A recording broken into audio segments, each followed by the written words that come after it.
En la madrugada de este 24 de febrero, Rusia comenzó una invasión sobre Ucrania y se reportaron diversos ataques en distintas ciudades de este país. El presidente de Rusia, Vladimir Putin, dio un mensaje televisivo en el que anunció una operación militar por un genocidio cometido por Ucrania en el este de ese país. A partir de eso se toma como que la guerra comenzó. Este conflicto tiene un trasfondo político, histórico y social muy complejo y de varias aristas que pueden conocer haciendo clic en este video o viéndolo en la descripción de este video. Si bien se temía una posible invasión rusa, los mensajes de Putin que descartaban esa chance hicieron que su anuncio televisivo fuera un poco sorpresivo. Cerca de las 6 de la mañana en Rusia, el presidente emitió un mensaje en televisión en el que declaró que las repúblicas populares de Donbass pidieron ayuda a Rusia y que comenzaría una operación militar. Además, instó a los militares ucranianos a dejar las armas y amenazó a tomar represalias contra los países que interfieran en esta operación. Poco después se reportaron los primeros ataques. Luego de estos ataques, Ucrania rompió lazos diplomáticos con Rusia y su presidente hizo el siguiente anuncio. Ucrania se está defendiendo y no renunciará a su libertad sin importar lo que piense Moscú. Para los ucranianos, la independencia y el derecho a vivir en su tierra según su voluntad es el valor más alto. La primera señal de un posible cambio en la posición prorrusa ocurrió este lunes cuando Vladimir Putin reconoció públicamente la soberanía de las regiones de Donetsk y Lugansk, dos regiones autoproclamadas independientes dominadas por grupos prorrusos separatistas. Luego ordenó a su Ministerio de Defensa que desplegara tropas hacia esas zonas. Desde Ucrania, el presidente respondió que estamos en nuestra tierra, no tenemos miedo a nadie, no le debemos nada a nadie y no cederemos nada. Esta zona, conocida como Donbass, está en conflicto desde el año 2014 cuando ocurrió el Euromaidán. Este conflicto llevó a la dimisión del presidente de Ucrania, Viktor Yanukovych, que rechazó un acuerdo de acercamiento entre ese país y la Unión Europea, lo que llevó a muchas personas pro-Ucrania a salir a las calles y manifestarse. Ante esa situación, también aparecieron grupos prorrusos que se manifestaron en la zona del Donbass, tomaron edificios gubernamentales y se declararon como repúblicas independientes, aunque no tuvieron el reconocimiento de otros estados.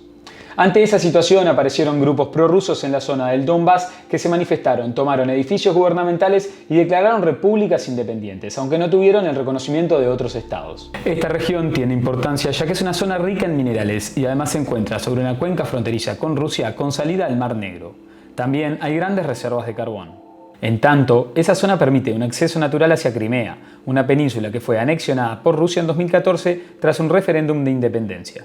Los primeros ataques de Rusia a Ucrania fueron reportados en varias ciudades. Además, se constataron invasiones por el norte y también por el sur por la península de Crimea. Ya se ha informado de muertes de militares de ambos países y de civiles ucranianos. También se ha reportado que 5 aviones y un helicóptero fueron abatidos en las primeras horas de este jueves. Desde el Kremlin anunciaron que esta invasión durará lo que sea necesario en función de sus resultados y de su pertinencia, entendiendo que la mayoría de los rusos apoyarán esta ofensiva. Por su parte, la OTAN tendrá una cumbre de emergencia este viernes para tomar resoluciones con respecto a esta situación. Mientras tanto, activaron planes de defensa que conceden autoridad a comandos militares de movilizar tropas y recursos con más rapidez. Esto permite la relocalización de fuerzas de respuesta rápida de la OTAN, estimada en más de 40.000 soldados en el espacio comprendido por los países de esta alianza militar.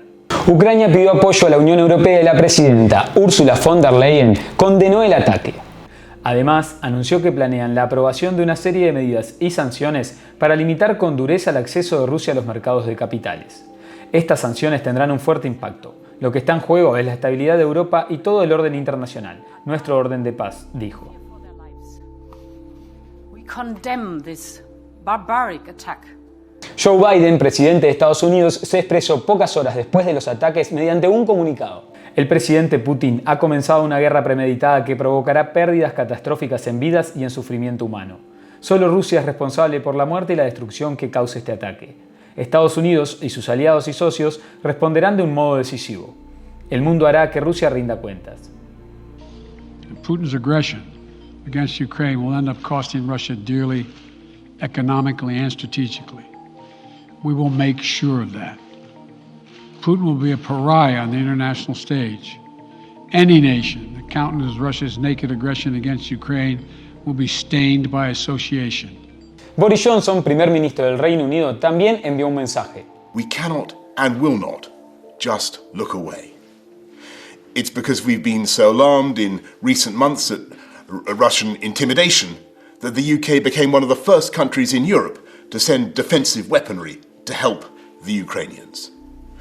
Other allies have now done the same, and we will do what more we can in the days ahead. Otros líderes mundiales como Emmanuel Macron, presidente de Francia, y Olaf Scholz, canciller de Alemania, se manifestaron en contra de Rusia. En Uruguay, el presidente Luis Lacalle Pou envió un mensaje mediante su cuenta de Twitter. Fuerzas militares rusas lanzaron una ofensiva contra Ucrania. Uruguay es un país que siempre apuesta por la paz. Rechazamos las acciones contrarias al derecho internacional y a los principios de la ONU. Urge que vuelvan las negociaciones para resolver civilizadamente el conflicto. Además de cortar relaciones con Rusia, Ucrania estableció una ley marcial. ¿Qué significa eso? Que se establece un estado de excepción en la aplicación de las normas legales establecidas en la Constitución. En este caso, rige a partir de la medianoche del 24 de febrero por un periodo de 30 días en 22 regiones de Ucrania, todas menos la de Donetsk y Lugansk y su capital Kiev.